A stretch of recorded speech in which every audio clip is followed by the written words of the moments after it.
Potential problems, NLRA, that's the National Labor Relations Act issues, concerted activity, we'll talk about that. Non-workplace activity. Can I regulate non-workplace activity? Most of the time I can. Luckily you're in Texas. Texas has very few laws about protecting its employees. I tell people, you know, I give these things all the time. I do these lunch deals all the time and I tell them I can do Texas employment law seminar in about 15 minutes, and that's only if I tell good stories, because there's just not a lot of laws. Basically, Texas is a self-help state. You know, you can shoot somebody if they're bothering you, so that keeps a lot of employment issues down. However, in New York, you can't fire somebody for non-workplace related activity. So in New York, if they're doing the St. Patrick's Day deal, what we'd have to do is make sure we tied it into the fact that they lied about why they didn't come to work. But we couldn't fire them just for being drunk on St. Patrick's Day and posting that picture. And there was a case with somebody with the company logo. It was a Cooper's company, as a matter of fact, employee. And they were on the front page of the Post, totally torn up, and with their t-shirt on like that, and the company wasn't amused and fired them, and they had an issue under this, whether or not it was workplace related activity. Cooper's saying, look, I don't care whether it was at the workplace or not. If she was that drunk and looking that stupid at the workplace, we would have fired her too, and she shouldn't have worn a Cooper's t-shirt, which is true. But I think the truth of the matter is it's the one she didn't care about getting messed up, right? It's a gimme t-shirt. You don't want to wear a nice t-shirt and throw up on it. That's what went through my mind. Those are the t-shirts you wear when you're doing stuff like that, right? I mean, when I get the t-shirt from Chapman Hacks for giving this speech afterwards, that's the one I wear to the Y. Because the one my wife gave me that says, you know, whatever destination we went to on vacation, I'm not going to wear that. She'll be unhappy if I'm sweating on that. The question is whether there's legal whistleblowing or not. Section 7, this is the concerted activity of it. You don't need to know too much about Section 7 of the NLRA. Anybody here have a union? Okay, I'm going to tell you, it doesn't matter whether you do have a union or not, because right now the National Labor Relations Board, which enforces the National Labor Relations Act, is going after companies whether they have a union or not. That's why we're bringing this up. This is a last 18 months kind of thing, maybe 2 years tops, where they're going after companies that have policies that violate the NLRA, and it doesn't matter whether you have a union or not. Because employees have the right to do concerted activities. In other words, if there's two employees together complaining about a manager or talking about their pay, the National Labor Relations Board, the NLRB, considers that to be concerted activity. And if I take steps to discourage that, I'm in violation of Section 7. And we'll talk about different ways we can do that. For instance, there was a Twitter post. Employees who post criticisms of their supervisors on Facebook are engaged in concerted activity that's protected. So my manager is a schlemiel. Actually, and this started, bad facts make bad law. I don't know if you've ever heard that, but that's the way it works. These were bad facts. So this was in New Jersey. This manager of a restaurant found out that people were, everybody's laughing about this post that this employee put on her Facebook page about him. And everybody, except for him, was a friend of hers on Facebook. So he went and brought in who he thought was his weakest link and told her, I will fire you unless you give me your password on Facebook. And so she did, and he looked it up, and he saw that it was a criticism of his management style and the fact that, you know, you're much better to get better hours if you're a cute girl and stuff like that. And so he fired the second person, the person who with the Facebook post. And the NLRB said, no, that was protected activity. She's complaining about your management style. And the fact that you went and got another employee, you know that she's complaining to other employees. This is concerted activity. Therefore, you violated the National Labor Relations Act. And a second part of that, and I'm not sure if I have a slide for this because I tried to cut this down. A second part of this is New Jersey's passed a law that makes it illegal for you to try to basically extort, involuntarily get passwords from your employees to their personal accounts. Now tweets on Twitter are also coming under scrutiny. NLRB has threatened to file a complaint against several companies because they reprimand employees for posting messages on Twitter. There's about 7 or 8 of these going around right now. And the kicker about Twitter is sometimes it's hard to tell if they're actually making a complaint or if they're just, because you only have what, 40 characters, 120 characters? How many characters? I don't know, fewer characters than I'm ever able to say anything intelligently. So my son seems to be able to handle that okay. but I cannot. Like is a dangerous function. Somebody got in trouble because they liked somebody's Twitter post complaining about management, and they got in trouble for that. They said, "You like it? Well, you can like it somewhere else." And the National Labor Relations Board said, "Well, hold on. Liking it shows concerted activity. It's a complaint about a manager. This is another co-employee who's therefore liking it, participating in that complaint about a manager. Therefore, you can't fire him." So before you're going to terminate somebody because of something they do electronically, make sure you think about that and make sure you understand that. Because you can do it. Because in Texas, like I said, you can terminate somebody pretty much for anything as long as it doesn't violate federal laws, but there's no real there's no prohibition against privacy or anything like that. Employee emails. Okay, here's a case just last year. Board held employees have a presumptive right to use their employer's email system to communicate about workplace issues, including union organizing. I put this up there because I don't think this is necessarily great law, but it's what the National Labor Relations Board thinks is great law. So for years, I've been giving workplace privacy speeches, social media speeches. I mean, for years. I've given probably 30 of these. And I've told people, if you do it on my email system, it's my property. So do it at your risk. I still believe that's true. Just because of this, you have to be more careful about what you want to fire somebody over. So, because all the time we'll go in and look at somebody's email and they say, "That's my private email." That's my email server that you're sending that stuff over, and that's my time where you're doing this on. What do you think makes that private?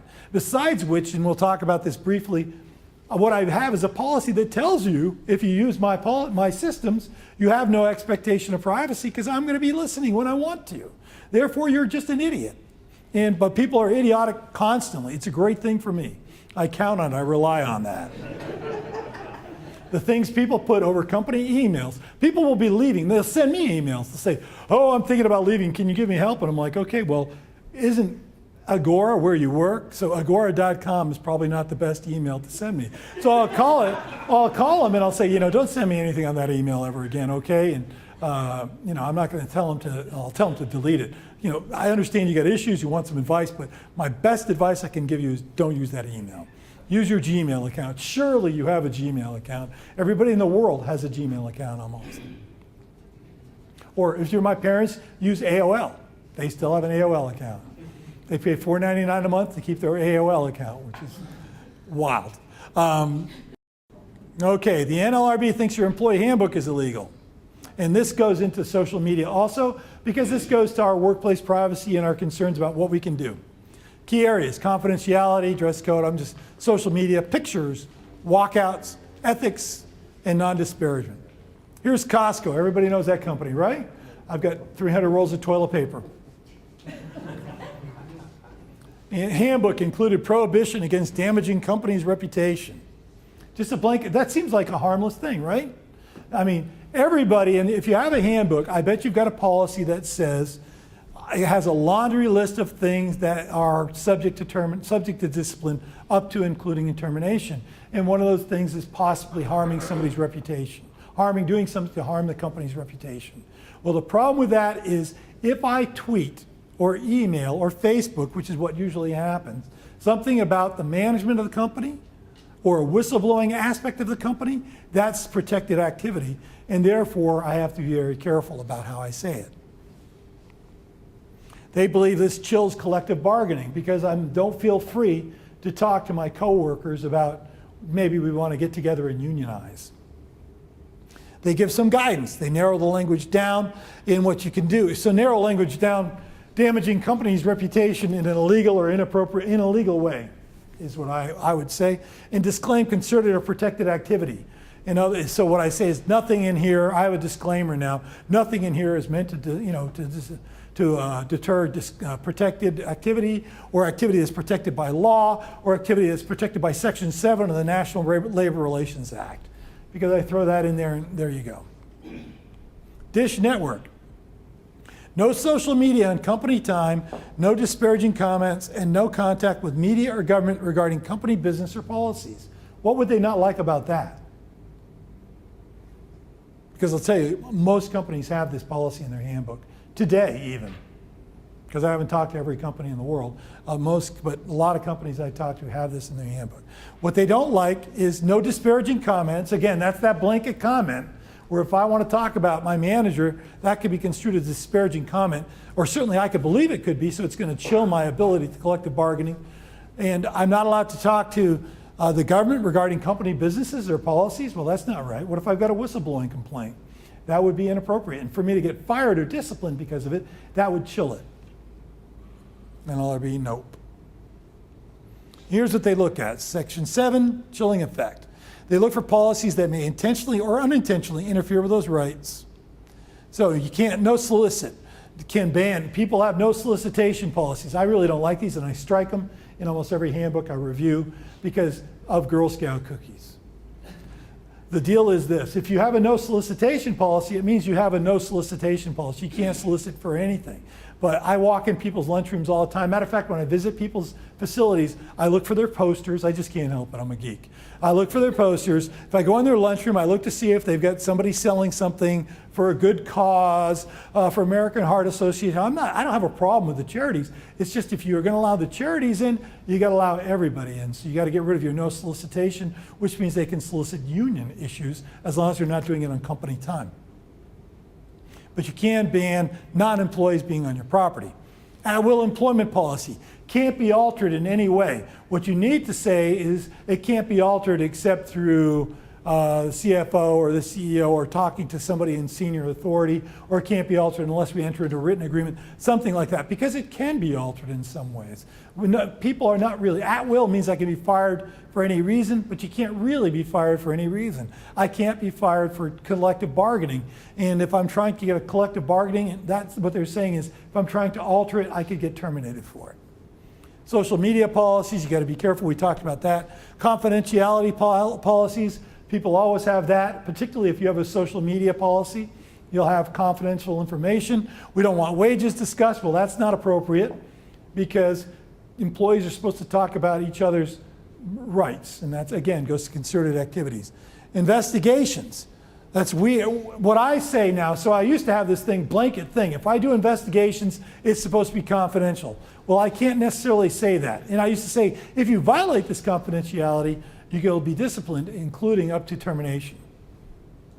Now what I have to say is investigations may need to be confidential, and it may be in the company's best interest for this to remain confidential. Therefore, you may be subject to some terms or conditions that respond to that. So I weigh, for instance, if it's something about personal safety, well, I'm going to tell that person, no, you can't talk about this, because if you talk about this, say violence, somebody's worried about spousal violence, I'm doing an investigation, I'm talking to everybody and I'm telling them all to shut up. And I don't care, because that's a protected activity. I can do that. Communications policy, basically the best thing to do, instead of saying we can't make any negative comments, I have a nice to be nice type of thing. Isn't it, a company is better run if everybody's more positive, so let's try to be positive. And if you're negative in a way that's defamatory about a coworker, or is potentially incendiary about a coworker with an intent to do harm, then we will take it. But basically I tend to have a more generic policy than I used to have. Same thing with Facebook. It's not, Facebook, like I said, Facebook like can be a derogatory comment.